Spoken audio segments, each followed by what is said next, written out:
మధ్యలో ఎన్నో గొప్ప దీవెనలు చెప్పాడు.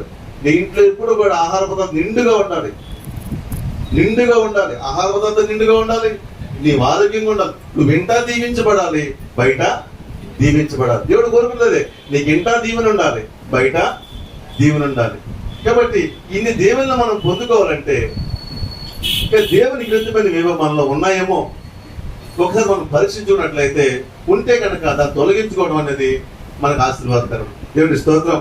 వాక్యం గమనించుకుంటే పాపముల యొక్క జాబితాను మనం గమనిస్తూ ఉంటే ఇవి మీకు తెలిసిన విషయమే.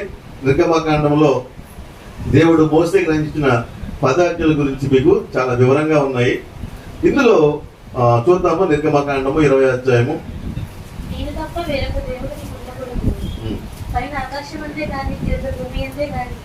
భూమి కింద నీళ్ళ ఎందే గాని ఇంట్లో దేని రూపంలో విగ్రహమునైనా నీవు చేసుకొనకూడదు, వాటికి సాగిల పడకూడదు, వాటికి పూజింపకూడదు. నేనైనా కానీ దేవుడని యెహోవా నాకు దోషం గల దేవుడు. నన్ను ద్వేషించు వారి విషయంలో 3-4 తరముల వరకు తండ్రుల దోషం కుమారుల మీదకి రప్పించు. నన్ను ప్రేమించు వారిని నా ఆజ్ఞలు గైకొన్న వారిని 1000 తరములకు కర్పించు వాడిని. ఇక్కడ వాక్యం గమనిస్తే మొత్తం 10 విషయాలు ఏంటంటే నేను షార్ట్ కట్ అని చెప్పేస్తున్నాను, సమయం తక్కువగా ఉంది కాబట్టి. మొట్టమొదటి పాపం ఏంటంటే నేను తప్ప వేరొక దేవుడు నీకు ఉండకూడదు. కాబట్టి మన హృదయంలో ఎక్కడైనా దేవుడు అనే విషయంలో ఇంకా ఏదైనా ఆప్షన్ మీకు ఉందేమో. మొదట్లో నేను కొంతకాలం అలాగే ఉండేవాడిని, అందరినీ కూడా నేను రెస్పెక్ట్ ఇస్తూ అందరూ ఒకటైన భావంలో నేను ఉండేవాడిని. అది నాకు సరైన ఆశీర్వాదాన్ని తీసుకురాలేదు. కాబట్టి మనం మొదట అర్థం చేసుకోవాల్సింది సృష్టికర్త దేవుడు ఒక్కడే, ఇంకా వేరే స్థానం మన హృదయంలోకి రాకూడదు. నేను తప్ప వేరొక దేవుడు నీకు ఉండకూడదు. ఈ విషయాలు ఎక్కడ మనం తప్పుపోతున్నామేమో పరీక్షించుకుందాం. మీరు నేను వేలు పెట్టి చూపించను, కానీ మీరు ఎక్కడైనా దేవునికి విరుద్ధమైనది ఉంటే ఒక్కొక్కసారి తెలియజేసుకోమని దేవుని వాక్యము హెచ్చరిస్తూ ఉంది. దేవుని స్తోత్రం. రెండో విషయం గమనిస్తూ ఉంటే మరి దేని రూపమును చేసుకోకూడదు. విగ్రహారాధన అంటే మనము గుడిలో కనిపిస్తున్నటువంటి ఆ విగ్రహాలు మాత్రమే కాదండి, ఒక వ్యక్తిని మన విగ్రహంగా చేసుకోకూడదు. కొందరికి వాళ్ళ యొక్క భార్య విగ్రహం, కొందరు భర్త విగ్రహం, కొందరికి వాళ్ళ పెట్టలే విగ్రహాలు. అంటే అంత ఎక్కువగా వాళ్ళు ప్రేమిస్తారు. ఈ లోకంలో దేవుని కంటే ఎక్కువగా దేన్ని కూడా మనం ప్రేమించకూడదు. దేవుని తర్వాత ఏదైనా తప్పితే దేవుని కంటే ఎక్కువగా ఏది నువ్వు ప్రేమించినా అది విగ్రహారాధన అని దేవుని వాక్యము స్పష్టంగా చెప్తుంది. అర్థం చేసుకోండి. డబ్బు కానీ, వ్యాపారం కానీ, ఉద్యోగం కానీ ఏదైనా కావచ్చు, అది ఆరోగ్యమైన సరే దేన్ని ఎక్కువగా ప్రేమించుకోండి. మొదట దేవుడు, ఆ తర్వాతే. కాబట్టి చాలా మంది ఇలాగా ఉంటున్నారు. కాబట్టి ఈ విషయాలు జ్ఞాపకం చేస్తున్నారు. ఇవన్నీ మీకు తెలిసిన విషయాలే, నేను ముందుకు వెళ్ళిపోతున్నాను. ఇక చూస్తూ ఇంకా 3వ పాయింట్ ఏంటంటే దేవుని పేరు వ్యర్థంగా ఉచ్చరించకూడదు. ఇక్కడ ఒక మాట నేను ఆదరణ వస్తుంది, ఎందుకంటే మీకు పైస తెలిసినవే, నేను కొత్తగా చెప్పేది ఏం లేదు. కొంత మాట్లాడితే దేవుడిని ఉపయోగించుకుంటారు, అన్ని విషయాలు దేవుడిని లాగేస్తుంటారు. అలా చేయకండి. ఇక్కడ వాక్యం స్పష్టంగా చెప్తుంది, మన దేవుడిని వ్యర్థంగా ఉచ్చరించకూడదు. ఉచ్చరించవలసి వస్తే ఆయన మహిమాత్రమైన పేరు వాడద్దు. తప్పితే అయిందాన్ని కాందానికి దేవుడు దేవుడు దేవుడు అంటూ దేవుడిని మనం వ్యర్థంగా ఉచ్చరించకూడదు. దేవుడు మహిమ వచ్చినది వేరే విషయం, కానీ కొంతమంది లోకంలో మనం చూస్తుంటాము. వారు మీకు అర్థమవడానికి మాట చెప్తున్నాను, వారు విమర్శించాలని నా ఉద్దేశం కాదు. మన చందన బ్రహ్మ బ్రదర్స్ ఉంటారు, కస్టమర్ దేవుడు అంటాడు. అంటే కస్టమరే వారికి దేవుడు. అంటే అది దేవుడిని వ్యర్థంగా మాట్లాడినట్టే కదా. అంటే మనుషుడికి దేవుడికి తేడా వారికి తెలియదు. చాలా మంది ఇలాగా అనవసరంగా దేవుణ్ణి వ్యర్థంగా ఉచ్చరిస్తున్నారు. కాబట్టి గుర్తుపెట్టుకుని అనవసరంగా ప్రమాణాలు వేయటం, వ్యర్థంగా ఉచ్చరించడం ఇది మంచిది కాదు. ఒకవేళ మీకు తెలియకుండా ఎక్కడైనా దేవుణ్ణి అయిందానికి కాందానికి కూడా మరి మీరు వ్యర్థంగా ఉచ్చరిస్తున్నారేమో పరీక్షించుకోండి. రైట్. ఇక మిగిలిన విషయాలు మీకు బాగా తెలిసినవే. ఇందులో ఏంటంటే మరి 4వ విషయము విశ్రాంతి దినము పాటించాలి. మరి యూదుల ప్రకారం అది వారికి విశ్రాంతి దినము శనివారం అయితే, మన ప్రభువుని ఆరాధిస్తున్న మనము ఆయన పునరుద్ధాన దినం ఆదివారమే మనకి విశ్రాంతి దినంతో సమానము. అర్థమవుతుందా? కాబట్టి మనం ఆదివారానికి నమ్మకంగా వస్తున్నామా, దేవుని పరిచర్యలో పాల్గొంటున్నామా అని ఒక ప్రశ్న మనం వేసుకోవాలి. ఇక ఐదోది వెళ్తున్నాము. ఐదోది, నీ తల్లిని నీ తండ్రిని సన్మానించుము. కాబట్టి దేవుడు మీకు ఇచ్చిన తల్లి తండ్రుల పట్ల ఎంత బాధ్యతగా ఉన్నారు అని గుర్తుపెట్టుకోవాలి. దేవుడు నీకు ఒక భార్య ఇచ్చాడు అనుకోండి, మంచిది, దేవుడి స్తోత్రము. భార్యను ప్రేమించాలి, తల్లిని గౌరవించాలి. ఈ తేడా ఉంటారు. భార్యను ప్రేమించాలి, తల్లిని గౌరవించాలి, వారిని గణపరచాలి. అర్థమవుతుందా? భార్య స్థానం భార్యదే, తల్లి స్థానము తల్లిదే. ఈ రెండింటిని కూడా చాలా బ్యాలెన్స్ గా మెయింటైన్ చేయాలి. ప్రతి పురుషుడికి కూడా ఇక్కడ పెద్ద సమస్యలు జరుగుతుంది. ఎందుకంటే తల్లిని ప్రేమిస్తుంటే భార్యతో సమస్య వస్తుంది, భార్యని ప్రేమిస్తుంటే తల్లితోటి సమస్య వస్తుంది. కాబట్టి బ్యాలెన్స్ చాలా జాగ్రత్తగా మెయింటైన్ చేయాలని ప్రభు పేట జ్ఞాపకం చేస్తున్నాను. సందర్భంగా మాట చెప్తున్నాను. ఈ సాధారణ వివాహాలు చెప్తుంటే ఎందుకో సమయం జ్ఞాపకం వచ్చింది.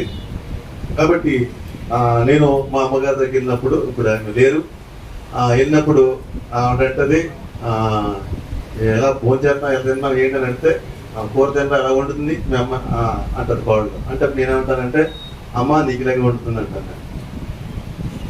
అమ్మ నీకులాగే వండుతుంది, నేను చూసి నేర్చుకుందేమో అంటారు. ఇప్పుడు అర్థం ఏంటి? మా అమ్మ ముందు ఏమన్నా అమ్మ చాలా బాగుండుతుందమ్మా, నీకంటే బాగుంటుందంటే అక్కడ సమస్య వచ్చారు. అర్థమవుతుందా? అప్పుడు ఏం చెప్పాలి అక్కడ? అమ్మ నీకులాగే వండుతుందమ్మా, ఆ పెడుతుంటే నువ్వు పెట్టినట్టే ఉంది అంటే ఆవిడికి ఆనందము, గొడవ. అంటే ఈ బ్యాలెన్స్ మనకు అట్లా మెయింటైన్ చేయాలి. ఇలా భార్య దగ్గర భార్య, ఈ బ్యాలెన్స్ లేకపోతే సమస్యలు వస్తాయి. ఈ రెండింటిని మెయింటైన్ చేసిన ముందుకు సాగాలని ఈ సందర్భంగా ఒక మాట చెప్తున్నాను. మరి తల్లిని తండ్రిని సన్మానించాలి, వారి పట్ల మన కృతజ్ఞత కలిగి ఉండాలి. మనము చిన్న బిడ్డగా మనం పుడతాము, ఇంత పెద్ద అయ్యామంటే కారణం ఎవరు? తల్లిదండ్రులే కదా. కాబట్టి ఆ కన్న వారిని ఎప్పుడు మర్చిపోకూడదు. సమయం వస్తే ప్రార్థన చేయడం, లేదంటే ఫోన్ చేయాలి, వరక్షణ కొరకు ప్రయాసపడాలి. కాబట్టి నీ తల్లి తండ్రి ఇది నాన్న చనిపోతే నరకంలో ఉంటారన్న బాధని కలిగి ఏదో రకంగా వారు శుభార్త చేయడం ప్రయత్నము చేయాలి. కాబట్టి చాలా మంది ఏం చేస్తారంటే బాగుందని చెప్పి ఏం పట్టించుకోరు. ఈ మధ్యన సెల్ ఫోన్లో డీపీలు కానీ లేదంటే ఇంకా పెడతారు, I miss you daddy, I miss you mom. ఎప్పుడవి? చనిపోయిన తర్వాత. అప్పుడు కాదు, అవి బతుకున్నప్పుడే నీ తండ్రిని పట్టించుకోవాలి, నీ తల్లిని పట్టించుకోవాలి, వారిని ప్రేమించాలి, వారిని గౌరవించాలి. అందుకే బతినంత కాలం కూడా అవమానపరిచి, బాధ పెట్టి, గాయపరిచి చనిపోయిన తర్వాత ఐ మిస్ యూ డాడీ అని పోగొట్టుకున్న తర్వాత అనుకుంటే ఉపయోగం లేదు. వారు బతుకున్నప్పుడే వారిని బాగుబోగులు చూసుకోవాలి, బ్యాలెన్స్ గా మెయింటైన్ చేయాలి. ఈ జ్ఞానం ఏమని దేవుణ్ణి కోరుకోవాలి. కాబట్టి మన తల్లిని తండ్రిని మనం విస్మరిస్తే కూడా అది ఒక పాపం కింద లెక్క వేయబడుతుందని అర్థం చేసుకోండి. ఈరోజు మనం ప్రధాన వాక్యం ఏంటంటే, మనము ఆస్వాదించబడకపోవడానికి పాపములు అడ్డుగా ఉన్నాయని దేవుని వాక్యం చెప్తుంది. ఈ పాపములు చెప్తున్నాడు. దేవుడు ఏమన్నాడు? ఐదవది ఏంటంటే తల్లిని తండ్రి గురించి చెప్పాడు. మొదటిది ఏంటి? ఆయన తప్ప వేరే దేవుడు ఉండకూడదు. రెండవది విగ్రహారాధన చేయకూడదు. మూడవది దేవుని పేరు వ్యర్థంగా ఉచ్చరించకూడదు. నాలుగవది పరిశుద్ధ దినాన్ని ఆచరించాలి. ఐదవది తల్లిని తండ్రిని సన్మానించము. ఆరవది నరహత్య చేయకూడదు. ఏడవది వ్యభిచరింపకూడదు. ఎనిమిదవది దొంగతనము చేయకూడదు. తొమ్మిదవది అబద్ధ సాక్ష్యము పలుకకూడదు. 10వది పొరుగువాడిది దేనినైనాను ఆశింపకూడదు. ఈ విషయాలన్నీ మీకు తెలిసినవే, నేను పెద్దగా దాని గురించి వివరించవలసిన అవసరం లేదు. అయితే ఇక్కడ నేను ఒక్క 2 విషయాలు మాత్రము, దొంగతనం గురించి మీకు తెలుసు, వ్యభిచారం గురించి తెలుసు, నరహత్య గురించి తెలుసు. ఈ విషయాల్లో ఏమంటే మనం పశ్చాత్తాపడి ప్రార్థన చేసుకోవాలి. ఇంకా దొంగతనం విషయం గురించి చెప్తున్నాను. ఒకవేళ తెలుసో తెలియకో మనం ఏదైనా వస్తువు ఎప్పుడైనా తెచ్చుంటే అది మన ఇంట్లో ఉంటే కనుక పశ్చాత్తాపడి ప్రార్థన చేసుకోండి, తిరిగి అట్లా ఇచ్చేయండి. ఆ వస్తువు నీ ఇంట్లో ఉంటే అది ఎప్పటికీ శాపమే. నీ ఇంట్లో ఆశ్రయించబడడానికి నీ ఆశీర్వాదం అడ్డుగా ఉండదు. అది నీకు తెలియకుండా పర్లేదు, తెలిసిన తర్వాత ఇది నువ్వు దొంగతనం చేసి తెచ్చింది, లేదా మీ అబ్బాయి తెచ్చింది, లేదా ఎవరో తెచ్చేది మీ ఇంట్లో పట్టుకొచ్చి నీకు ఆ సంగతి తెలుసు, అది దొంగిలిపడి వస్తువు అన్న వెంటనే దాన్ని తిరిగి అట్టుకెళ్ళి ఇచ్చేది. వాళ్ళు లేరు అనుకోండి, దేవునికి క్షమాపణ కోరుకుని ఏ పేదలకో ఇచ్చేయండి, ఎక్కడ దాన్ని బయట పాడండి. అంతేగా దాన్ని ఇంట్లో ఉంచకూడదు, అది మంచిది కాదు. కాబట్టి ఎందుకంటే మీరు దీవించబడాలి, ఆశ్రయించబడాలి, ఫలించాలి, అభివృద్ధి పొందాలి. కాబట్టి ఏ అట్టు మీకు ఆటంకం ఉండకూడదని దేవుడి రోజున మీకు మాకు జ్ఞాపకం చేస్తున్నాడు. ఇకపోతే మనము అబద్ధ సాక్ష్యం పలకూడదు. అర్థమవుతుందా? అనవసరంగా అబద్ధ సాక్ష్యం చెప్పకండి, మీరు చూసిందే చెప్పాలి. అంతేగాని పైదానికి నువ్వు సాక్ష్యాలు చెప్పడం మొదలు పెట్టావనుకో దేవుడు చాలా కోపం అంట. నువ్వు చూడండి కూడా నేను చూశానని చాలా మంది పండుగట్టుకుని అబద్ధ సాక్ష్యం చెప్తా ఉంటారు. ఎప్పుడు దాంట్లో పాలుభాగస్థలం కావద్దు, అది చాలా ప్రమాదం, దేవుని దృష్టి గల కోపం కూడా. కాబట్టి అర్థం చేసుకుని అబద్ధ సాక్ష్యం జోలికి పోవద్దు, నీకు తెలిసింది మాత్రమే చెప్పాలి, అంతేగాని అబద్ధ సాక్ష్యము చెప్పకూడదు. రైట్. ఇంక 10వ విషయం పోతే నీ పొరుగువాడిని దేన్ని ఆశించకూడదు. నీ పొరుగువాడిని ఏది కూడా ఆశించే ఆలోచన నీకు రాకూడదు. నీదేదో నీదంతే, అదే పొరుగువాడిని నీకు రావాలని ఆశపడకూడదు, అది ఆశీర్వాదకరమైనది కాదు. దేవుని స్తోత్రము. ఇవన్నీ కూడా దేవుడు తన జీవనంలో ఒక 10 ఆజ్ఞలుగా మనకి ఇచ్చాడు. కాబట్టి ఇవన్నీ చేయకూడని పనులు, చేయకూడని పనులు. దేవుడు చేయవద్దన్నదే పాపం. పాపం అంటే ఏంటంటే దేవుడు చేయవద్దన్నదే పాపము. దేవుడు చేయవద్దన్న మనం చేస్తే అది పాపం. అర్థమవుతుందా? దేవుడు చేయవద్దన్న పని మనం చేస్తే అది పాపము. అదే చెప్పాడు దేవుడు, ఇవి చేయవద్దు నాయన అని చెప్పాడు, చేయమని కూడా చెప్పాడు. తల్లిదండ్రులు సన్మానించమన్నాడు, అసన్మానించాలి. అంటే రెండో విషయం ఏంటంటే దేవుడు చేయవద్దన్నవి చేసినా పాపమే, దేవుడు చేయమన్నవి చేయకపోయినా పాపమే. గుర్తుపెట్టుకోండి, దేవుడు చేయమన్నవి చేయకపోవడం కూడా పాపమే. ఈ విషయాలు మీకు తెలుసు కాబట్టి ఇంకా కొన్ని విషయాలు మీకు అర్థం కాని కొన్ని ఉన్నవి, అవి పాపమా కాదా అనుకుంటారు. కాబట్టి వాటి విషయంలో నేను కొంచెం ప్రేరేపణ కలిగి ఈ రోజున వాటికి వస్తున్నాను. ఇవన్నీ పదార్థాలు మీకు తెలిసినవే. అయితే ఈ రోజున మనం ధ్యానిద్దాము. కొన్ని ఉన్నాయట. అవి ఏంటంటే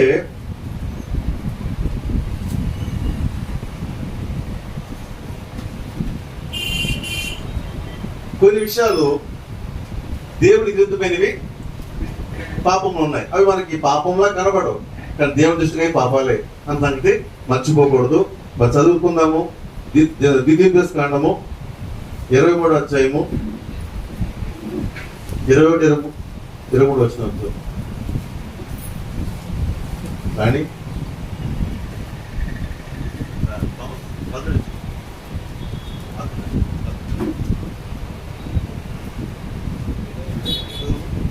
నీవు నీ దేవుడైన యెహోవాకు మొక్కుకొనిన తరువాత ఆ మొక్కుబడికి చెల్లించుటకు తడువు చేయకూడదు. నీ దేవుడైన యెహోవా తప్పక నీ వలన దాన్ని రాబట్టుకొనను, అది నీకు పాపమగును. నీవు మొక్కుకొని ఎడల నీ యందు ఆ పాపం ఉండదు. నీ పెదవుల నుండి బయలుదేరిన మాటను నెరవేర్చుకొని నీ దేవుడైన యెహోవాకు మొక్కుకొనిన ప్రకారము నీవు నీ మాట పలికినట్లు స్వేచ్ఛార్పణము నర్పింపవలెను. ద్వితీయోపదేశకాండము 23వ అధ్యాయము 21-23 వచనాలు చదువుకున్న దగ్గర ఇక్కడ ఏంటంటే గమనించాలి, నీ దేవుడైన యెహోవాకు మొక్కుకున్న తర్వాత ఆ మొక్కుబడిని చెల్లించుటకు తడవు చేయకూడదు. నీ దేవుడైన యెహోవాకు తప్పక నీ వలన దాన్ని రాబట్టుకును, అది నీకు పాపమగును. నీవు మొక్కుకునేలా అది నీ యొక్క పాపము ఉండదు. చూడండి, ఇక్కడ ఒక రామకు విషయం ఏదంటే, ఏదైనా దేవుని దగ్గర ఒక మొక్కుబడి చేసుకున్నావంటే అది చెల్లించాలట. మొక్కుబడి అనేది నీ ఇష్టం. అది నీ నోటి నుంచి వచ్చిన మాట, దేవునికి ఇది ఇస్తాను, ఇది చేస్తాను, అలా ఉంటాను, ఇలా ఉంటాను అని చెప్పేది నీ నోటిలో చెప్పావు, అడగలేదు. వాక్యం చెప్తుంటే మొక్కుబడి చేసుకుంటే చెల్లించాలి, చెల్లించకపోతే అది పాపం. నువ్వు చెల్లించకపోతే దాన్ని ఆయన ఆపుకుంటాడు, తీసుకుంటాడు. వాక్యం చెప్తే దానికి బదులు నువ్వు ఇవ్వలేని మనసు నీకు ఉన్నప్పుడు, చేయలేని పని నీకు ఉన్నప్పుడు మొక్కుకోకపోవడమే మేలంట. అర్థమవుతుందా? నువ్వు చేయలేని కార్యము, ఇవ్వలేని కార్యము, జరగని దాన్ని ఎందుకు మొక్కుకోవాలి? వాక్యం చెప్తుంది. ఎందుకు నేను మాట్లాడినానంటే చాలా మంది ఆ ఆవేశంలోనో, ఆ ఆనందంలోనో, ఆ ఉత్సాహంలోనో మొక్కేసుకుంటారు. మొక్కేసుకున్న తర్వాత దాన్ని జరిగించడానికి ఆలోచన పడిపోతారు. అది పాపముగా ఉందని, అది మనకు అడ్డుగా ఉందని దేవుని వాక్యమో స్పష్టంగా చెప్తుంది. అర్థమవుతుందా? చాలా మంది ఇలాంటి మొక్కుబడి చేసుకుని చాలా మంది ఉన్నారు. దయచేసి పరిశీలించుకోండి. తొందరపాటు మొక్కుకోకండి. వాక్యం స్పష్టంగా చెప్తుంది, తొందరపడి ఎప్పుడు మొక్కుకోకూడదు. ఒక ఏదైనా దేవుడి కార్యం జరిగించాలని ఆశపడ్డ మొక్కుబడి మాత్రం చాలా ఆలోచించాలి. ఇది ఇవ్వగలదనా, ఇది చేయగలదనా, చేసేలాగా ఉంటేనే మొక్కుకోవాలి. ఇవ్వాలి అని ఉంటేనే మొక్కుకోవాలి తప్పితే అలా కాకుండా నువ్వు ఆ మొక్కుబడి ఎవరు తెలుసు? నీకు తెలుసు, దేవునికి తెలుసు. మీ మధ్య ఉన్న ఒప్పందం, దాన్ని నువ్వు పక్కన పెట్టేసుకుని ఆ పని అయిన తర్వాత, ఆ కార్యం అయిన తర్వాత అది మర్చిపోయి నువ్వు చేయకుండా ఉంటే అది అడ్డుగా ఉంటుందట. అది పాపం అవుతుంది. ఆ పాపము నీ ఆశీర్వాదం రాకుండా అడ్డుగా ఉందని దేవుని వాక్యము చెప్తుంది. అర్థమవుతుందా? మొక్కుకోవచ్చు, మొక్కుబడినే చెల్లించాలి. ఆ మొక్కును ఇష్టమైతే చెయ్యాలి. దేవుడైనా బలంతో పెట్టాడు అనాలి, బలంతో పెట్టాలి కదా. బైబిల్లో ఒక అతను ఉన్నాడు, న్యాయాధిపతిని తీయొద్దు, ఆయన పేరు యోప్త. తొందరపాటు మొక్కుబడి. యోప్త ఏం చేశాడంటే అలాంటి మొక్కుడు ఎవ్వరు మొక్కుకోకూడదు. నేను బైబిల్ పట్టుకుని చెప్తున్నాను. ఆయన ఒక యుద్ధానికి వెళ్తున్నాడు. అవతల శత్రువులు బలవంతులాడు. ఆ యుద్ధానికి వెళుతూ మరి ఏమనుకున్నాడో తెలీదు, నేను యుద్ధం నుండి తిరిగి వస్తే, యుద్ధంలో జయించి నేను తిరిగి వస్తే నాకు ఎదురు ఎవరు వస్తారో వాడిని బలిగేస్తానన్నాడు. ఎదురు ఎవరు వస్తారో వాడిని బలిగేస్తానన్నాడు. అసలు ఈ మొక్కుబడికి అర్థం అనాలి. మనం ఇంటికి వచ్చిన ఎవరైనా రావచ్చు, కానీ తొందరపాటు మొక్కుబడి అని అనుకున్నట్టుగానే వెళ్ళాడు, యుద్ధం చేశాడు, దేవుడు తోడుగా ఉన్నాడు, విజయం సాధించాడు. తిరిగి వస్తుంటే ఒకే ఒక కూతురు ఎదురుగా వచ్చిందంటే తప్పో ఊదుకు వాయించుకుంటూ డాడీ అని బయటకు వచ్చింది. ఏం చేయాలి ఇప్పుడు? ఎందుకు మొక్కుకోవాలి? దానికి సతమతం అయిపోతున్నాడు. ఏం చేయాలి? అది పరాయిని ఇచ్చేస్తామా? పరాయి పెట్టి వచ్చేది ఇచ్చేస్తామా? చేయం కదా పని. ఎవరైనా చేయకూడదు పని. ఆ తొందరపడి మొక్కుకోడు ఎందుకు? ఆ కుమార్తె అంటది, డాడీ నువ్వు మొక్కుకున్నావు కాబట్టి నెరవేర్చు, నా గురించి చూడొద్దు, దేవుడు గొప్పవాడు, ఆయన ముందు దోషం ఉండకూడదు అనే కుమార్తె బలి అయిపోయింది. అర్థం చేసుకోండి. అనవసరంగా ఏది తొందరపడి మొక్కుబడి చేయకండి. ఎప్పుడు మేము ప్రోత్సహించం, ప్రేరేపించం. వీళ్ళు చాలా మంది టీవీలో వాక్యాలు వింటుంటారు, ఈ మధ్య స్మార్ట్ వీడియోస్ వస్తారు. వాళ్ళు జాగ్రత్తగా ఒక ట్రాప్ వస్తారంట. నేను విమర్శించట్లేదు. ఒక లైనప్ మీద వచ్చి మొత్తం మీద మిమ్మల్ని కాన్ కేసులా ప్రేరేపిస్తారు. నెల కడతారా, వారం కడతారా, లేదంటే ఇలాగా జాగ్రత్త. నువ్వు చేయగలిగినైతే మొక్కుకో. ఆ సేవకుడు ఎలా బోధించినప్పటికీ కూడా నువ్వు మొక్కుబడి దేవుడికి వచ్చేసారు. అతో చాలా మంది ఇలా మాటించిన వాళ్ళు ఉన్నారు. నెల ఎంత కానికిస్తాను, నీకు సంవత్సరం కింద పంపిస్తాను. వాళ్ళు అయినదే అర్థమవుతుందా? చాలా మంది ఇలా ట్రిక్ చేసిన వాళ్ళు ఉన్నారు. జాగ్రత్త, తొందరపడిపోకూడదు, ఆవేశపడకూడదు మొక్కుబడి చేసినప్పుడు. ఇంకా చాలా ట్రిక్లు ఉన్నాయి. పెద్ద మీటింగ్ పెడతారు, ఆన్లైన్ మనుషులు పెట్టించి వస్తువులు అయిన దాంట్లోని నేను చూసాను కళ్ళ ముందు. నాకు చాలా బాధ కలిగింది కూడా. ఇలాంటి పెద్ద వ్యాపారాలు జరుగుతున్నాయి. ముందుకు ప్రేరేపిస్తారు వాళ్ళని. దేవుడు నాకు ప్రేరేపించి నీ వాచ్ చేస్తాడు, వచ్చాను వాచ్ చేస్తాడు, ఇప్పుడు చల్ల హెత్తాడు, సెల్ ఫోన్ హెత్తాడు, ఇప్పుడు ఎన్నో ఉన్నాయి హెత్తాడు, కొన్నాళ్ళు వస్తారు. ఆ తర్వాత మిగిలిన టెంట్ అయిపోతాడు. వెంటనే వీడు సూత్రదా నీడే ఆడే హెత్తాడు. ఏం ఉంచద్దమ్మా అంటాడు. అంతే వెనకాల చూడు. అంతే. ఈ గొలుసు స్తోత్రం ఒక ఉంగరం వేసే ఇంటికి ఆయనతో గొడవ, కొట్లాట. ఎవరిని అడిగి నువ్వు తాడేసేవే, ఎవరిని అడిగి ఉంగరం వేసావు, ఇంత అవసరమా? తొందరపడకూడదు, ఎక్కువబడి చాలా జాగ్రత్తగా ఉండాలి. చాలా మంది ఇలా చేసి ఇబ్బందులు పడి సమస్యలు తెచ్చుకుని గొడవలు తెచ్చుకుని చివరికి కొన్ని కమిట్మెంట్ చేయలేక దేవుని ముందుకు దోషులు అయిపోయి ఉన్నవాడు చాలా మంది పశ్చాత్తాపడి ప్రార్థన చేసుకోండి. ఇక మీదనైనా సరే ఏదైనా ఒక మొక్కుబడి చేసామంటే అది చేయగలిగితే చెయ్యాలి. లేదా మొక్కుకోవడం మంచిది కాదు. దేని వాక్యం చెప్తుంది అలా పని చేయొద్దని చెప్తుంది. చూద్దామా ప్రసంగి గ్రంథంలో మనకి మాట్లాడే చదువును. దేవుని మందిరముకు పోవునప్పుడు నీ ప్రవర్తన జాగ్రత్తగా చూచుకొనుము. బుద్ధిహీనను అర్పించినట్లుగా బలి అర్పించుట కంటే సమీపించి ఆనగించుట శ్రేష్టము. వారు తెలియకే దుర్మార్గపు పనులు చేయుదురు. నీవు దేవుని సన్నిధిని అనాలోచనగా పలుకుటకు నీ హృదయం దొరబడనీయక నీ నోటిని కాచుకొను. నీవు దేవుని మందిరమునకు పోవునప్పుడు నీ ప్రవర్తన జాగ్రత్తగా చూచుకును. బుద్ధిహీనులు అర్పించినట్టుగా బలి అర్పించుట కంటే సమీపించి ఆలకించుట శ్రేష్టము. ఎప్పుడు దేవుని సన్నిధిలో మొక్కుబడుల కోసం అట్ల కోసం ఆలోచించకండి.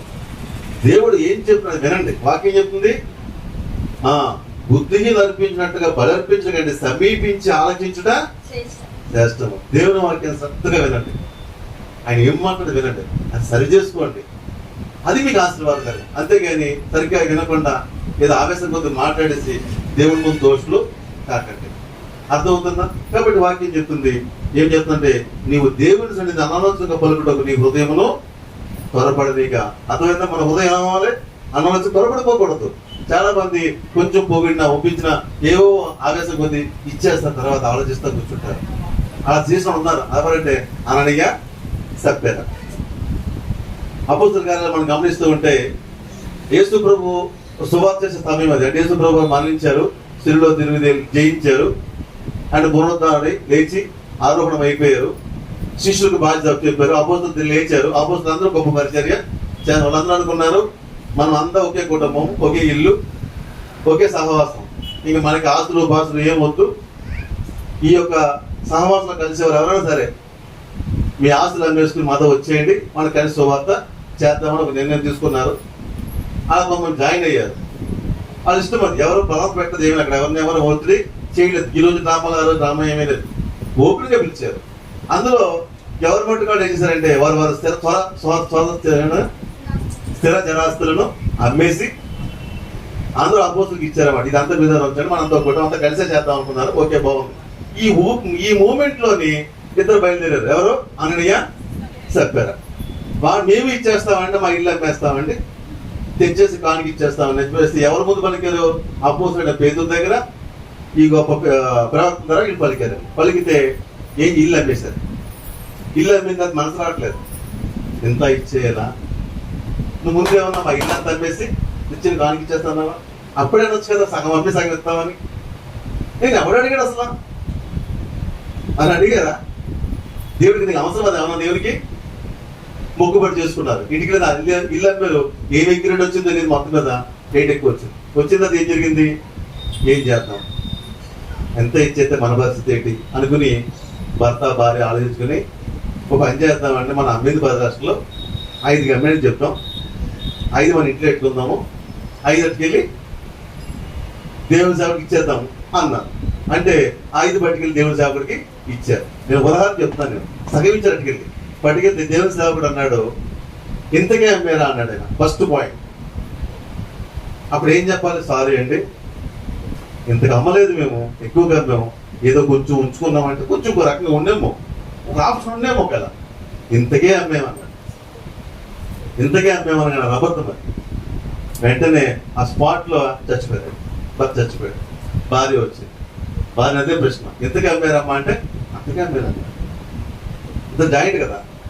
ఆవిడ చచ్చిపోయారు. నేను చచ్చిపోతాను చెప్పండి సుమా, అలా తిరిగిన సంగతి అపోస్తుల గారు ఉండదు. అంత పవర్ఫుల్ దేవుని సన్నిధి అంటే జాగ్రత్త. ఎందుకు తొందరపాటు? చాలా మంది తొందరపాటుతో మొక్కుబాటు చేసుకోవటం, అవి చెల్లించకపోవటం, దేవుని ముందు దోషులు అవ్వటం, ఆ తర్వాత దేవుని కార్యాలు వారి జీవితంలో జరగకపోవడానికి కారణం అవుతుంది అని చెప్తున్నాను. అర్థమవుతుందా? ఏది మొక్కుకున్నా చేయగలిగింది మాత్రమే చెప్పాలి, చేయలేనిది చెప్పకూడదు. చాలా మంది తెలియక ఆవేశం పొంది ఉత్సాహం పొంది మొక్కుబాటు చేసేసుకుని ఆ చేయకపోవడం వల్ల అభివృద్ధిని పోగొట్టుకుంటున్నారు, ఆశీర్వాదం పోగొట్టుకుంటున్నారు అని దేవుని వాక్యము హెచ్చరిస్తా ఉంది. దేవుని స్తోత్రం. హల్లెలూయా. ఇంకా మొక్కుబడికి వస్తూ ఉంటే నేను ఇంకా చిన్న మొక్కుబడి చెప్తున్నాను. మొక్కుబడి ఏదైనా మొక్కుబడి అనేది ఏదైనా మొక్కుబడే. అయితే ఇంకా కొన్ని మొక్కుబడి ఉన్నాయండి. మొక్కుబడి అనేది కొంచెం ఇంకో సబ్జెక్టు. ఈసారి ఏం జరిగిందంటే చర్చిలో ఒక సంస్థ వచ్చింది. వాళ్ళు బైబిల్ ప్రింటింగ్ చేస్తారు. బైబిల్ సొసైటీ, బాగా వినండి, బైబిల్ సొసైటీ వాళ్ళు వచ్చన్నారంట, మీరు మీ చర్చి నుంచి ఎంతో కొంత నెలకి పెద్ద సంవత్సరానికి ఇంత ఇవ్వండి అని అడిగారంట. ఈయన అన్నారంట, మీరు చేయగలిగే చేస్తున్నామండి అంటే మీ ఇష్టం అండి, మీ చర్చి నుంచి ఏదో ఇస్తే బాగుంటుంది ఆశపడుతున్నాము. బైబిల్ తక్కువ ప్రింటింగ్ అమ్ముతున్నాం కదా, ఒక బైబిల్ ప్రింట్ చేయడానికి బోర్డు ఖరీదు అవుతుంది, అంత ఖరీదు కొనుక్కోలేరని మేము తక్కువ రేటుకి ఇస్తున్నాము. ఆ మిగిలిన డబ్బును మీ దగ్గర మేము సేకరిస్తున్నాము. ఈ బైబిల్ సొసైటీకి కొంచెం ఏదైనా సాయం చేయండి అని అడిగితే ఈయన ఏం చేశాడంట, నెలకి ఎంతో అంటే ఒక 5 చర్చి దగ్గర బయట బాక్స్ ఎలా డబ్బా బాక్స్, అక్కడ బాక్స్ ఒకటి ఉందన్నమాట. ఇది మన కాంట్రూ బాక్స్ కదా, అది ఓన్లీ ప్రేయర్ రిక్వెస్ట్ బాక్స్ అండి. ఇది చేసి ఒక బైబిల్ బాక్స్ పెట్టండి, బాక్స్ అందులో అద్దాలు లోన బైబిల్ ఉంటుంది. ఆ దారి కూడా కానికేస్తూ ఉంటుంది. దాంట్లో ఎప్పుడొచ్చినా సరే ఎవరైనా దారి పోతే ₹1, ₹2 కానికేయడం జరుగుతుంది. ఆ వారం పోయి ఒకసారి చూస్తే ఆ వారానికి వచ్చే కానుక ఎంత అంటే 18 రూపాయలు, 20 రూపాయలు, 100 రూపాయలు లోపు వచ్చే కానుకలు. నేను అనుకుంటాడంట ఆ డంబాక్స్ లో పడి ఉన్నాయి కదా బయట, వారంకి వస్తే 100 రూపాయలు లోపు వస్తుంది, అది ఇచ్చేద్దాం అని. పాస్టర్ గారు బాగానే వచ్చారు, మీరు మీ బైబిల్ సొసైటీకి ఈ బాక్స్ లో ఎంత పడుతుందో అంతా మీదే అన్నట్టు జరిగిన మాట ఇది. అంటే ఇంక వెంటనే చూడండి, ఇంక మొక్కుబడి చేసుకున్నాడు. ఇంక నెక్స్ట్ నుంచి అందులో రూపాయి కాస్త 100 పడుతున్నాయి. ఎందులోని వారంకి వచ్చిన 1000, 2000, 3000, 5,000 అయిపోతుంది. ఈయనకి ఇప్పుడు గుండెల్లో మరి మొక్కుబడి చేసుకున్నాడు. అంటే 10 100 వస్తేనేమో దేవుడికి నమ్మకం ఇచ్చేద్దాము, మరి రాబడి ఎక్కువ వస్తే ఇది మంచి మనసు ఇవ్వగలిగేదేమండి. ఎప్పుడు బలం పెట్టుకోకూడదమ్మా. నేను ఇచ్చిన చెప్తానమ్మా, అర్థమవుతుందా? ఇది మార్పు సంవత్సరం చెప్పండి, అర్థమా? మీరు దీవించడానికి చెప్తుంది మాటలేదు. ఇలా అయిపోయింది. ఇలా అయిపోతే ఈ సేవకుడి మనసుతో మారిపోతుంది. సేవకుడు మళ్ళీ విశ్వాసం కూడా కాదు, మనసు మారిపోయి ఆలోచనలో పడిపోయాడు. దేవుడు అలాగుంటుంది. అక్కడ ఆయన శోధన అనిపించాడు. ఆ తర్వాత ఏమని అంటాం, అతను శోధనలో పాటు ఏం జరిగిపోయింది. ఈ విషయం ఎవరు చెప్పారంటే నాకు, మరి సారన్ బుక్ స్టాల్ ఉంది కదా, మరి గాంధీనగర్ సారన్ బుక్ స్టాల్ ఉంది, అవసరం పేరు సంబంధించింది. ఈ సారన్ బుక్ స్టాల్ లో ఏం జరిగిందంటే ఈయన వచ్చాడు. ఎవరు ఈ బైబిల్ సొసైటీ వచ్చి, బాబు మీరు సారన్ బుక్ స్టాల్ చిన్నగా స్టార్ట్ అయ్యి పెద్దగా ఎదుగుతుంది కదా, మరి దీవించబడ్డా మీకు ఏదో ఎంతో కొంత, నెలకి ఎంతో కొంత బైబిల్ సొసైటీకి ఇవ్వండి అని అడిగితే రాజేష్ దాన్ని నడిపిస్తాడు. ఆయన అన్నాడంట, మేము చాలా చేస్తున్నామంటే చాలా మందికి ఇస్తున్నాము, మీ ఇచ్చే కానుకలు కాకుండా అదనంగా వాళ్ళకి వీళ్ళకి ఇస్తున్నాము అని. అంటే ఎవరి కొంచెం ఏముందంటే మీ ఇష్టం, ఏదో చేస్తే బాగున్నా ఆశపడుతున్నాము అంటే, ఏదో ఒకటి మీరు మీకు ఉపయోగించింది ఏదైనా ఉందంటే అదే ఇవ్వండి, మీకు పనికిరాని ఉపయోగం ఏదైనా అదే ఇవ్వండి అంటే. ఆయన ఏమన్నాడంటే, ఈ బైండింగ్ చేసినప్పుడు ఈ బుక్ స్టాల్ కదా, బుక్స్ బైండింగ్ రద్దు ఇలా బైండింగ్ చేయక చిన్న పేపర్ ముక్కలు మిగులుతాయి కదా, ఆ పేపర్ ముక్కలు వారం అంతా కలిపి పంపితే 80 రూపాయలు, 100 రూపాయలు వచ్చాయి. సరే అండి, ఈ పేపర్ ముక్కల డబ్బు మీదే అన్నాడు. అంతే, అద్భుతం చూసుకోండి. ఇలా బైండింగ్ ఆర్డర్ పెరుగుతుంది, బుక్స్ పెరిగిపోయినాయి. ఇది వారంకి పేపర్ ముక్కల్లో ఎంత వస్తుంది సార్ మనకి? 5,000, 6,000 స్థాయి పెరిగిపోయింది. ఆయన ముందే చెప్పాడు, చేస్తామండి నాకు చెత్త ముక్క ఇస్తున్నారు పేపర్ ముక్కలు, ఎంత వస్తుందంటే తక్కువ వస్తుంది, కానీ రేపు ఇది పెరిగితే అంటాడు, పెరిగినా మాత్రం అన్నాడు. తిరుగుతుంది నా మాట అబద్ధం కనుక్కోండి, గాంధీనగర్ ఉంటుంది. మొక్కుబడి చేసుకుని జాగ్రత్త, లేదా ఆగిపోండి, తప్పేం లేదు. నేను ఆ టైంకి అంతే, బాబు నేను ఇవ్వలేనండి, ఈ బైబిల్ సొసైటీకి నా 100 ఎత్తున్నాను, 500 ఎత్తున్నాను, సారీ మళ్ళీ నేను ఇవ్వలేదు. ఓకే రైట్, తొందరపడదు. నేను చెప్పేది మీ బాధ ఏంటంటే, తొందరపడి మొక్కుకుని చెల్లించకుండా ఉండి దేవుని దృష్టిలో మీరు దోషులు కావద్దు, పాపాన్ని మీరు ముందు పెట్టుకోవద్దు, ఆశీర్వాదానికి పాప అన్నట్టుగా తగిలించుకోవద్దు. ఇవి మీకు అర్థం కావు. నీ దొంగతనం చేయట్లేదు కదా, వ్యభిచారం చేయట్లేదు కదా, నరహత్య చేయట్లేదు కదా, ఇదే కదా పాపము. మొక్కుని చెల్లించకపోతే ఏంటి అనుకున్నా కానీ వాక్యం చెప్తుంది, నువ్వు మొక్కుకుని చెల్లించుకుని ఉంటే అది పాపమే అని చెప్తుంది. దేవుని స్తోత్రం. రైట్, ఈ విషయం ఇంకా కొంచెం ముందుకు వస్తున్నాను నేనండి. ఇంకా కొన్ని మొక్కుబడులు ఉన్నాయి. చాలా మంది మొక్కుబడి ఏంటంటే, ఏదో సమస్య అవుతుంది, దేవుడు వారిని బాగుపరుస్తాడు, స్వస్థపరుస్తాడు, విడుదల జయిస్తాడు, ఏదో మొత్తం కార్యం జరిగింది. ఆ జరిగే టైంలో అంటారేళ్ళలో ఇంకెక్కడి నుంచి ప్రతి వారం చర్చికి వచ్చేస్తాను, అది మొక్కుబడే. ఏంటది? ఇంక దేవుడు నన్ను బతికించాడు, లేదా దేవుడు నాకు విడుదల ఇచ్చాడు, దేవుడు నాకు జాబ్ ఇచ్చాడు, లేదా దేవుడు నాకు ఇదే చేసాడు కార్యము, ఇక్కడి నుంచి ప్రతి ఆదివారం చర్చికి వచ్చేస్తాను, అది మొక్కుబడి కదా అనుకుని ఆ తర్వాత నెమ్మదిగా రాలేని వాడు అన్నారు. అది కూడా మొక్కుబడి చెల్లించకపోవటమే. జాగ్రత్త, నువ్వు రాగలితే చెప్పు. ఆశ నీకు ఉంది కదా, నా కుదిరిని 10 సార్లు చేస్తాను భాస్కర్ గారు, మంచిది, తిరుగుగా మొక్కుపడదు. ఏంటది? నా కుదిరిని 10 సార్లు వచ్చేస్తాను. అలా కాకుండా ఏమైనా సరే నేను ఆదివారం ఖచ్చితంగా చర్చిలో ఉంటానన్నావు అనుకో, నువ్వు ఉండి తీరా. కమిట్మెంట్ నాతో కాదు, దేవునితో. దేవుని స్తోత్రం. అర్థమవుతుందా? నాకు ఆసక్తి ఉండాలి, ఆశ ఉండాలి. దావీదు అంటాడు, నీ మందిరం ఉండాలని ఆశపడతాను అంటాడు. రాజు అయ్యండి, చక్రవర్తి అయ్యండి, నా కోరిక ఏంటంటే నా జీవితకాలం అంతా కూడా నీ సన్నిధిలో ఆ మందిరం దగ్గర కూర్చుంటే అన్నాడు. ఆశ ఉండాలి. ఆశ లేకుండా మొక్కుబడేందుకు? నీకేమో లోకంలో తిరగాలని ఆశ ఉంది, మొక్కుబడి ఏంటి? నీ సన్నిధిలో ఉంటాను ప్రభువా, ఎందుకు ఆశ? ఆ మొక్కుబడి నీకు ఆటంకం తెస్తుందేమో, జాగ్రత్త చేసుకున్నావా ఖచ్చితంగా రావాలి. దేవుని స్తోత్రం. రెండో పాయింట్ చెప్తున్నాను, ఇక్కడ చర్చలో కమిట్మెంట్ చెప్తున్నాను. ఇది ఎప్పుడంటే మొక్కుబడి ఆగస్టు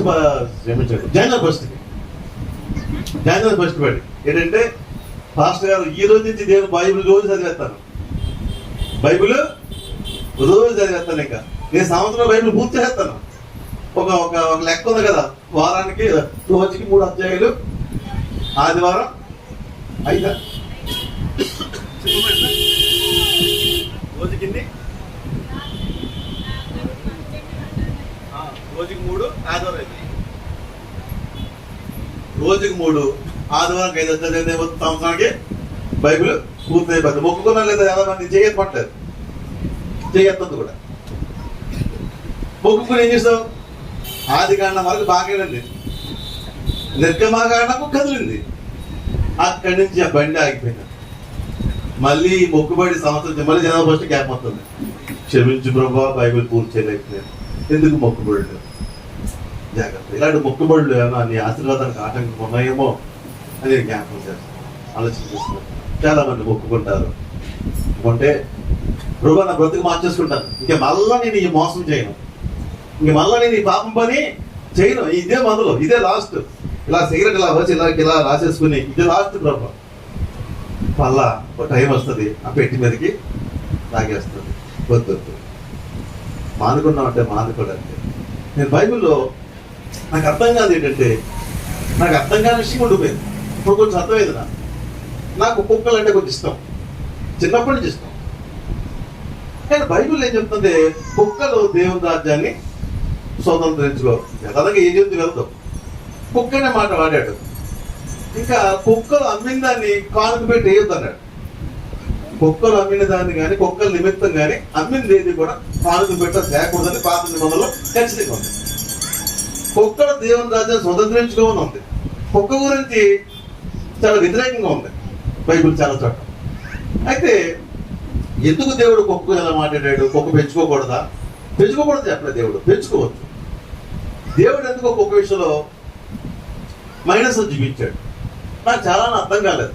నేను తప్పు చేస్తున్నాను, నాకు కుక్క ఇష్టం, మేము పెంచుకున్నాం కుక్కని. ఈ రోజున తప్పు చేస్తున్నాను, పెంచుకోవడం తప్పు ఏమీ కాదు. దేవుడు కుక్క ఇష్టం కాదన్నాడు. కుక్క అంటే కుక్క ఇష్టం కాకపోవడానికి దేవుడు సృష్టిలో బాగా ఉంది కుక్క. కానీ కుక్కకు ఒక లక్షణం ఉంది, ఏంటట? కక్కిందాన్ని తింటదట. కుక్క కూడా సెట్ లక్షణం ఏంటి? కక్కింది.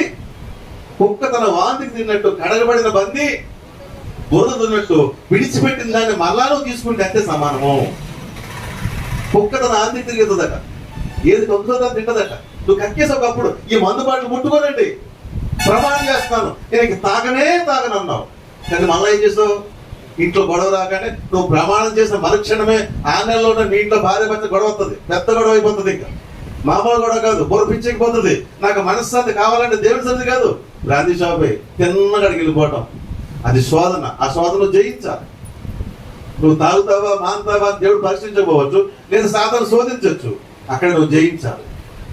కుక్క వాంతికి తిన్నట్టు ఏదైతే ఉద్దేశమో మళ్ళా ఆ సారా బాట్లు, ఆ బ్రాంతి బాట్లు, ఆ బీరు బాట్లకి వెళ్ళావంటే నువ్వు కుక్క తన వాంతికి తిన్నట్టుగానే ప్రయత్నం చేసుకోవాలి. అర్థమవుతుందా?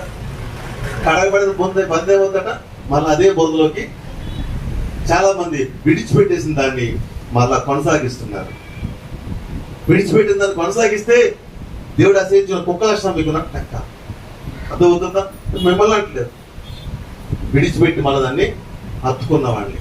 చాలా మంది ఇంక ఈ సినిమాలు చూడండి, ఏ ప్రమాణాలు ఉంటాయి, ఈ టీవీ సీరియల్ చూడండి. కానీ ఇంత చిన్న పెళ్లి వస్తుందండి, అక్కడ కొంచెం బాగుంటుందండి. కొంచెం మొదలెట్టే చాలు నేను లాగేస్తుంది. సీరియల్ చాలా ప్రమాదం అండి. సినిమా తోసిపోమంట, సీరియల్ కట్టబోమంట, రెండో విషయమే. అర్థమవుతుందా? పాముల్లో విషయం ఏంటంటే తోసిపోవం విషయమే, కట్టబోవం విషయం, రెండు విషయాలే.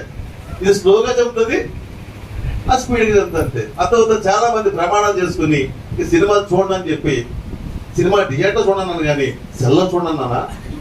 తెలివితేటలు. మీ స్వనీతి మురుక్కుంటులా ఉందంటే దేవుడు, మీ స్వనీతి మురుక్కుంటులా ఉంది. చాలా మంది ఇక్కడ ప్రమాణం చేసుకుని చాలా మంది ఉన్నారు. దయచేసి అది తప్పుతున్నావేమో ఆలోచించుకో. నీ చూడలేని బలహీనత ఉందని చూసుకొని ఇష్టం. దేవుడి ముందు మొక్కుబడి ఎందుకోనండి, ఎందుకు అలా అనుకోవటం? చాలా మంది విడిచిపెడతానని, దేవుడి సన్నిధికి వస్తానని, ఏదో చేస్తానని చాలా మంది వాగ్దానాలు చేసిన వాళ్ళు చాలా మంది ఉన్నారు. ఇంత పోతే ఇంకా కొంతమంది అంటారు, నేను బేదలకి తిస్తానండి, బేదలకి ఇది ఇస్తాను మొక్కుకుంటారు. ఎప్పుడు అంటాడు? పౌలు చాలా తెలుగుగా మాట్లాడతాడండి. పౌలు పోతాడు, నన్ను బలపరచుమా అనేది నేను సమస్తము చేయగలుగుతాను. అదవుతా నువ్వు బేదలకు ఇవ్వాలంటే ఏం చేయాలి? మొదటి దేవుడు నిన్ను ప్రభు నాకు ఇస్తే నేను బేదలకు ఇస్తాను. దేవుడు ఇస్తూ ఉంటే నువ్వు ఇస్తూ ఉంటావు. దేవుడి స్తోత్రం. దేవుడు ఇచ్చిన నీ చెయ్యి బిగబెట్టకూడదు. అదవుతుందా? కాబట్టి ఇవ్వాలని దేవుడు కోరుకోవట్లేదు. ఇస్తే దేవుని యందు ఆనందిస్తాడు. ఇస్తానని చెప్పి ఇవ్వకపోతే అది దోషం అవుతుంది, అది పాపం అవుతుందని నువ్వు గుర్తు పెట్టుకోవాలి. దేవుడి స్తోత్రం. కాబట్టి ఇలాగ మన జీవితంలో మనం కొన్ని ఒప్పందాలు పడ్డాము. ప్రతిరోజు ప్రార్థన చేసుకుంటాను ఒప్పుకున్నాం. ప్రభు ఇది మొదలుకొని మా ఇంట్లో కుటుంబ ప్రార్థన చేసేస్తాము. కుటుంబ ప్రార్థన పక్కకి వెళ్ళిపోయింది, డైలీ ప్రార్థన పక్కకి వెళ్ళిపోయింది. కాబట్టి ఇవన్నీ కూడా దేవుని ముందు ఒప్పందాలని సంగతి మర్చిపోకూడదు. చిన్నదో పెద్ద ప్రార్థన చేసుకోకుండా ఏ పని చేయకూడదు. ఓపుకుందనుకో ఎక్కువసేపు ప్రార్థన చేసుకో, నీరసంగా ఉందో ఓపు లేదు తక్కువసేపు చేసుకో, మొత్తం చేయటం మానకూడదు. అర్థమవుతుందా? కాబట్టి ఏదైతే ఒప్పుకున్నావో దాన్ని కొనసాగించిన ప్రయత్నం చేయాలి. కాబట్టి నీ జీవితంలో పాపం అంటే ఇవి కూడా పాపమైన సంగతి మర్చిపోకూడదు. రైట్, నాకు సమయం అయిపోతుంది కాబట్టి నేను ముందుకెళ్ళిపోతున్నాను. ఇంకా చాలా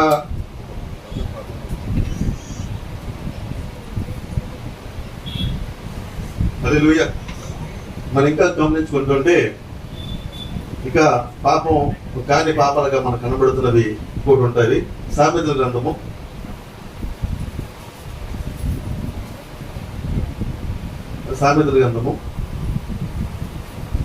10వ అధ్యాయము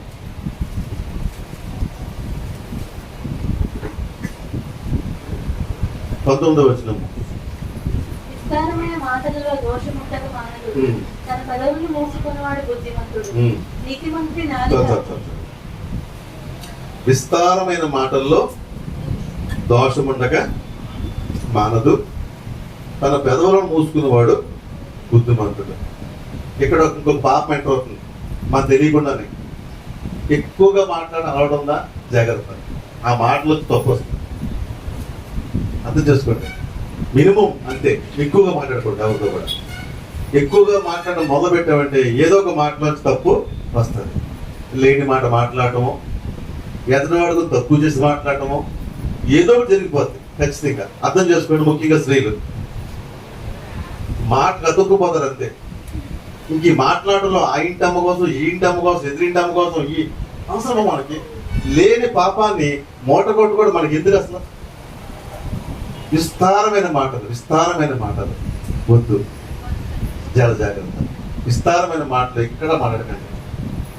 విస్తారమైన మాటలు మాట్లాడితే పాపం అంటుకుంటుందేమో, సైడ్ కొట్టి తెచ్చుకోండి. ఇది మొదలుకొని ఏదో నువ్వు చేసే పని ఏంటంటే ఎక్కువగా మాట్లాడితే నన్ను నోట్లో ఏదో ఒక అబద్ధం వచ్చేయచ్చు, ఏదో ఒక కాని మాట వచ్చేయచ్చు. కాబట్టి అంత అలా మాట్లాడటం మంచిది కాదని విస్తారమైన మాటలు మాట్లాడకుండా మన పెదవుల్లో మూసుకోవాలి. అర్థమవుతుందా? కాబట్టి విస్తారమైన మాటల్లో దోషం ఉండగా మానదని వాక్యం హెచ్చరిస్తూ ఉంది. ఈ విషయంలో మనం గమనిస్తూ ఉంటే మనం చదువుకున్న ప్రసంగంలో తీయడం సరే మరి ప్రసంగంలో వచ్చేప్పుడు ఒకసారి ప్రభు కూడా ఈ మాట చెప్పారండి.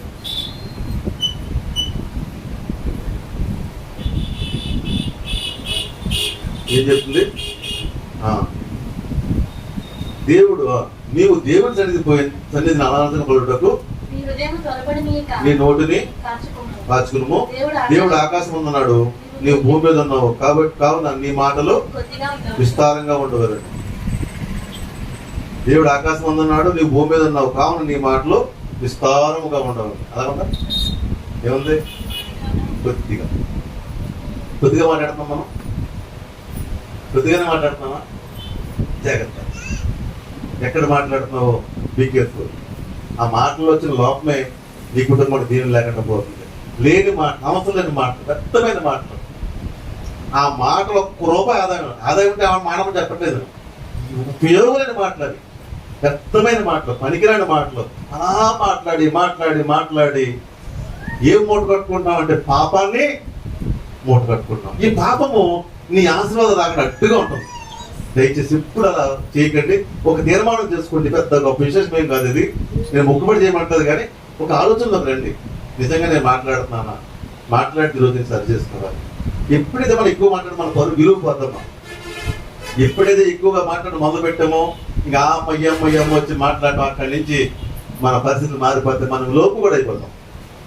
ఎంత లిమిట్గా మాట్లాడితే అంత మంచిది. అర్థమవుతుందా? చుట్టాలింటికి వెళ్ళావా, స్నేహితులకి వెళ్ళావా, బంధువులకి వెళ్ళావా, చర్చికి వచ్చావా, లిమిట్గా మాట్లాడటం ఉత్తమము. అర్థమవుతుందా? ఎక్కువగా మాట్లాడటం మొదలు పెట్టావా, ఆ మాటల్లో ఎక్కడ దోషం అనుకో. ముందు దేవుడు చూస్తున్నాడు. నువ్వు మాట్లాడే ప్రతి మాట కౌంట్ అవుతుంది. వాక్యం చెప్తుంది, మీరు మాట్లాడిన మాటలను బట్టి మీకు తీర్పు తీర్చబడుతుంది. కాబట్టి నీ మాటల వలన నీకైనా ఆటంకం ఉందేమో, దయచేసి జాగ్రత్త. నేను ఎందుకు ఇంత ప్రాధాన్యపడుతున్నానంటే, మీరు ఆశ్రదించబడకపోవడానికి, మీరు అభివృద్ధి లేకపోవడానికి, మీరు అనవసరంగా నష్టాలు కావడానికి కారణం ఏంటంటే మీ దోషంలే. అందులో ఎలాంటి ఏ దోషాలు అవి? మొక్కుకోకపోవడం, మొక్కుకొని చెల్లించకపోవడం, రెండోది విస్తారమైన మాటలు. చాలా ఉన్నాయి, మనకు అంత సమయం లేదు కాబట్టి నేను ఈ విషయంలోని ముందుకెళ్తున్నాను. ఇక్కడే మనం ఒకసారి ఆగి యాకోబు రాసిన పత్రిక 3వ అధ్యాయం.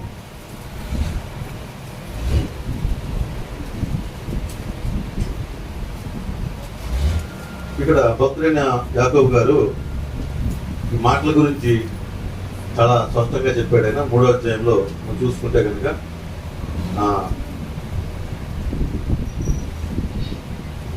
3వ అధ్యాయం 2వ వచనం చూద్దామా. అనేక విషయాల్లో మనం అందరము ఎవడైనా మాట ఎందుకు తప్పని అతి వాడు లోపం లేని వాడై తన సర్వ శరీరమును స్వాధీనం ఉంచుకున్న శక్తి గలవాడు. మాట ఎందు తప్పని వాడు. ఎక్కువగా మాట్లాడతాం, మాట ఇచ్చేస్తాం, అమ్మా నీకు సాయం చేస్తాను, అలాగెత్తాను, ఇలాగెత్తాను. ఎందుకు వచ్చిన మాటలు ఇవ్వకపోతే దేవుని ముందు దోషం అయిపోతుంది. కాబట్టి ఇవ్వగలిగితే చెప్పాలి, ఇవ్వకపోతే చెప్పకూడదు. కాబట్టి అనవసరంగా మాట్లాడటం, ఆ మాటలు ప్రామిస్ చేసేటం, నీకు ఇస్తానమ్మా నాదే చెప్తాను, దగ్గరికి వచ్చినడికి ఆలోచించుకుని తప్పించుకుంటాం, అవసరం ఇబ్బందులు పడతారు. అలాంటి ఎందుకు వచ్చిన మాట్లాడు మొదటి చెప్పాయి సామెత ఉంది. ఆదినిష్టం అంటే ఏదండి అమ్మా ఇట మరి నాకు మావాడు చెప్తుంటారు చాలా అంచనిష్టం కంటే ఆదిష్టమే మేలట. నా మొదట చెప్పే తప్పే ఉంది. చెప్పేదా రుక్కులు కూడా ఎదుర్కొంటారు. విత్తారని మాట చివర లాగేసి ఆ పెళ్లి టైంకి వచ్చినప్పుడు లేదా ఆపరేషన్ దగ్గర వచ్చినప్పుడు ఏదో అర్జెంట్ అవసరంలో ఉంటాయి. అక్కడికి వచ్చిన తర్వాత సారీ అమ్మా ఎవరిదంటే నీకు ముందే తెలుసు, నీ వివరాల సంగతి నీకు తెలుసు, ఇచ్చే మనసు నీకు లేదు. లేనప్పుడు ఏం చెప్పు, సాగదీసి నీ దగ్గర పడి చెప్తావు, నేను ఇవ్వలేనండి, నేను చేయలేనమ్మా. ఆ మాట చెప్పడం వల్ల వాళ్ళు ఇబ్బంది పడతారు, నీవు దేవుని ముందు దోషం అవుతున్నావు. అనవసరంగా నోటి మాట జాగ్రత్తగా ఉంచుకోమని చెప్తున్నారు దేవుడి స్తోత్రం. ఇంకా మనం చూసుకుందాం ఏముంటుంది. కాబట్టి ఎవడైనా నువ్వు మాట తప్పినవాడు, తప్పిన అట్లాంటి వాడు లోపం లేని వాడే తన శరీరంలో స్వాధీనపరుచుకునే శక్తి కలవడను.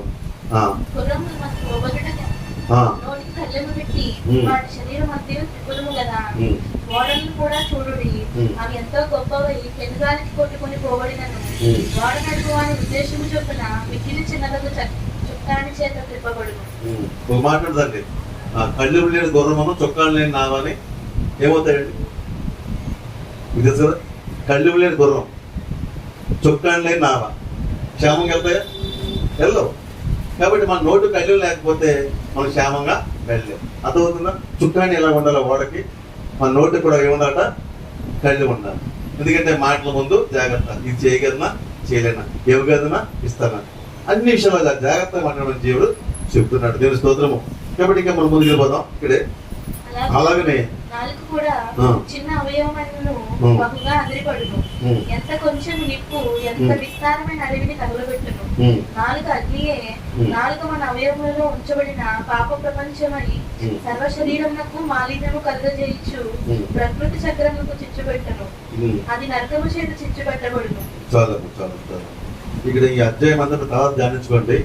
మీకు ఎలా ఉండాలంటే, నాలుగేమవుతుందట, చిన్న అవయవం కానీ అది చాలా ప్రమాదం చేస్తుంది. నాలుగు అగ్నియే, నాలుగు మన అవయవంలో ఉండబడిన పాపరపడిన సర్వశరీరములకు మాలిన్యము కలుగును, ప్రకృతి చక్రము చిచ్చుపెట్టును. కాబట్టి ఇక్కడ అంటాడు, ఒకే బావిలోంచి ఇక్కడ ఉందమ్మా మాట ఉంటుంది, ఉంటుందా 10వ వచనం చూద్దామా. ఒక 11 నీటి బొక్కులో ఒక్క జల నుండి తీయని నీరును చేదు నీరు ఉన్న. ఎక్కడ చూసారంటే మీరు ఎప్పుడన్నా ఒక ప్రశ్న, బైబిల్ చెప్తున్న ప్రశ్న ఏంటంటే, ఒక బావి ఉందండి, ఒక చేత నీళ్ళు తీసాం, తీయగా వచ్చినాయి, మళ్ళీ ఇంకో చేత వేసాం, మళ్ళా నీళ్ళు తీస్తే ఏ నీళ్ళు కావాలి? అంతేనా?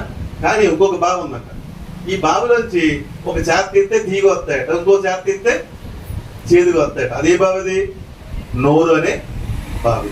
ఈ నోటితో పొగుడుతాం, నా నోటితోనే విమర్శిస్తూ ఉంటాం. కాబట్టి ఈ నోటు ఎలా ఉంటుంది? 2 రకాల మాటలు, ఇక్కడో మాట, ఇక్కడే మనిషి ముందు పొగిడేస్తాం. మనిషి అన్నాకల మనిషి ముందు ఏం చేసావు? అబ్బా ఆయన అంత లేడంటే ఆవిడ అంత లేదని చెప్పేసావు. మనిషి అలాగానే అబ్బా దుర్మార్గులు అంటే బాబు దుర్మార్గులు. ఎందుకు మాటలు? ఇదే నాలుక, అదే నోరు, అదే బావి. అప్పుడే మంచిది, అప్పుడే చెడ్డది. అప్పుడే సినిమా పాట, అప్పుడే స్తోత్రం చెల్లించింది. మరి కొంచెంప్పటికి చాలా విచిత్రం మారిపోతున్నది దేవుడి గడ్డు. కాబట్టి స్తుతించిన స్తుతించు, మళ్ళీ లేని ఈ మాటలు ఎందుకు? చర్చిలోనేమో దేవుని పాటలు, ఇంటికి వెళ్ళక సినిమా పాటలు. కాబట్టి అర్థం చేసుకోండి. ఆ తర్వాత సినిమా కాలక్షేమో సినిమా పాటలు. ఎవరో నాకు అర్థం కావట్లేదు. చాలా మందికి నాకు ప్రార్థన చేయమంటారు, ప్రార్థన చేస్తే ఫోన్ చేస్తే ఉంటుంది సినిమా పాటలు. ఏమని ప్రార్థన చేయాలి?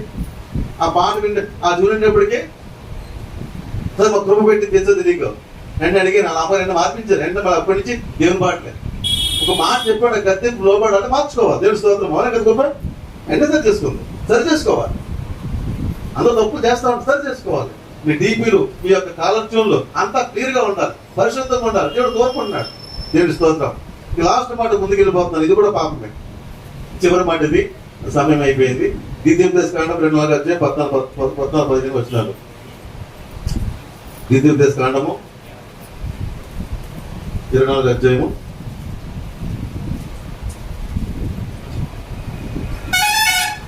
నీ సహోదరులేమి, నీ దేశమందలి, నీ గ్రామంలో ఉన్న పరదేశులేమి,